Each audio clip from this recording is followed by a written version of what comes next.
বান্দা যখন ফিরে আসে ভাইয়া, কেউ যখন তওবা করে, ভুল বুঝতে পারে, আবার নতুন করে আল্লাহর কাছে ক্ষমা প্রার্থনা করে, কসম খোদা আল্লাহ তাআলা ভীষণ খুশি হয়। হাদিসে আছে আল্লাহর কোনো বান্দা যখন তওবা করে, আল্লাহ তখন ফেরেশতাদেরকে বলে, আমার ফেরেশতারা 7 আসমান আর জান্নাত সাজিয়ে দাও।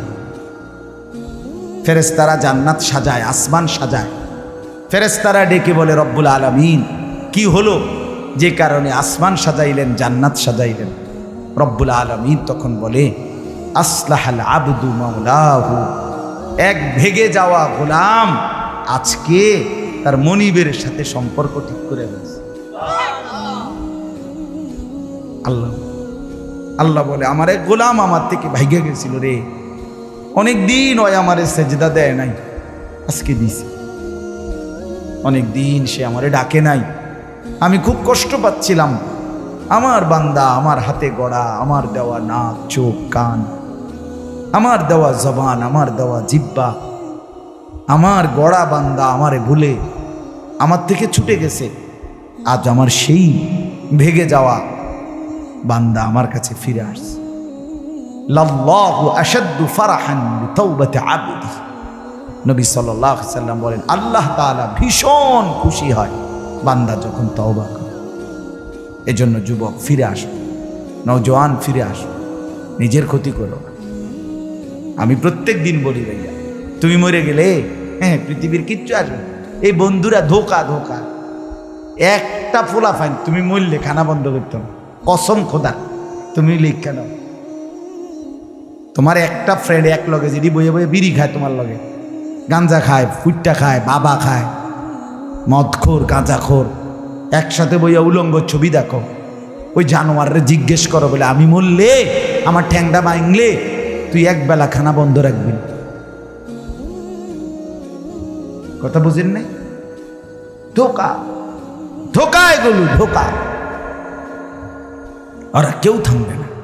আরে আপন বাপ মরলে যেই সন্তানরা দিনের বেলা দাফন কাফন করছে, তারা কি সেই সন্তানরা, আপন সন্তানরা রাতের বেলা ভাত খায় না?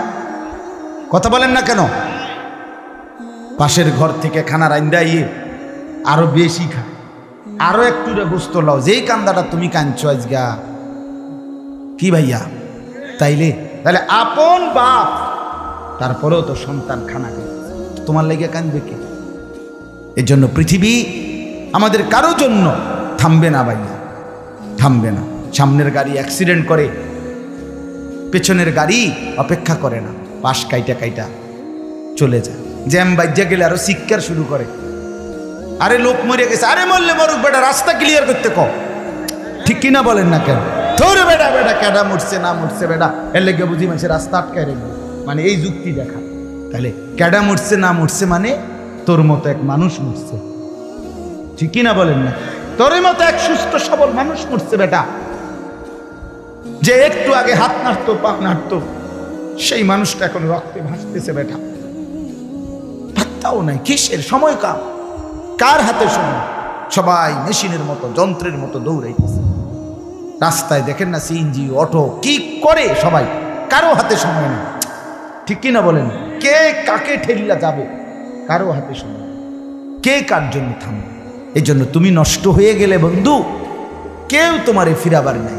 তোমার জন্য ভাববে কেউ, ডাকবে কেউ, কাঁদবে কেউ নাই। আরে আপন মা বাপের তো খবর নাই এখন। আপন বাপ সাইয়া রইছে, দেখে তার ফুতে আজকে 6 বছর 9 বছর এক ওয়াক্ত নামাজ পড়ে না, এবড়া বয়ে বয়ে বিড়ি খায়, বন খায়, চা দিয়া ভিজাইয়া খায়।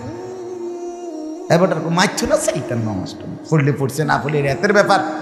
বাবুরে টেহা দনে দিছে, টাকা দিলে খালাস। যদি সুতে টাকা দেয় বাপের কোনো অসন্তুষ্টি নেই, আর যদি টাকা না দেয় এবড়ার গজবে আল্লাহর আরশ কাঁপে। ফুতের উপরে লানত দিতে দিতে, অভিশাপ দিতে দিতে শেষ। কারণ টাকা দেয় না, টাকা দেয় না, পুরা গ্রাম হাইটা হাইটা তখন মানুষের কাছে বদনাম। এই ফোলাগারে মানুষ করছি আমি, এই ফোলার লাইগা জীবন যৌবন শেষ করছি, 12 লাখ টাকা সুদে লইয়া তারে আমি নিজে বিদেশ পাঠাইছি। কত বড় নেয়ামতের কথা! বেশরম মানুষ সুদে টাকা লইয়া আবার মানুষের দ্বারে কও এত বড় হারাম কইরা আবার কইতেছ, হ্যাঁ 12 লাখ টাকা দিয়ে ফোলা বিদেশ ফাড়াইছি আমি, কিস্তি লইছি আমি, সুদে লইছি আমি, আর অন ফোলাগাও একটা টাকা দেয় না। তার মানে সম্পর্কটা হয়ে গেছে এখন টাকা পয়সার ভিত্তি। আখেরাত কোথায়? আখেরাত কোথায়? আমার মা বলছিলেন, আজীবন আমার আব্বা বলতেন, আলহামদুলিল্লাহ আমার আব্বা, আমরা 5 ভাই মাদ্রাসায় পড়ছি, 5 ভাই আলেম হয়েছি। আব্বা আজীবন বলতেন, আমার স্বপ্ন আমার ছেলেরা 5 জন আলেম হবে, আমার কবরের পাশে চারদিকে আমার ছেলেরাই দাঁড়াবে। এই বছর আমরা ঈদের 2 দিন পরে বাবার কবরের সামনে মসজিদে গ্রামে মাহফিল করছি। আমি বয়ান করছি, আমার বড় ভাই বয়ান করছে, আমার ছোট ভাই বয়ান করছে, আমার আব্বার, আমরা 5 ভাই 3 বোন, আমাদের ছেলে মেয়ে মিলে, আর আমার মা বাইচা আছে, আমরা মোট 45 জন। আমার বাবার বংশ, মা সহ, মা ছাড়া 44 জন, মা একজন 45 জন, একের গুণা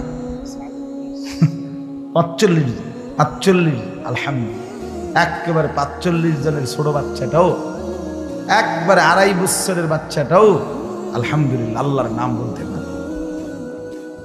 2.5 বছরের মেয়েটাও ওই মজলিসে গেছে, আমাদের সবচেয়ে ছোট, সেও মাথায় হিজাব ছিল, আল্লাহর নাম রাখছে। দাদা ভাইয়ের কবরে দাঁড়াইছে, নানার কবরে দাঁড়াইছে। এই জন্য বললাম মা বাপদেরকে অনুরোধ করি, সন্তানের প্রতি কদর করেন, সবাই মিলে ফিকির করে।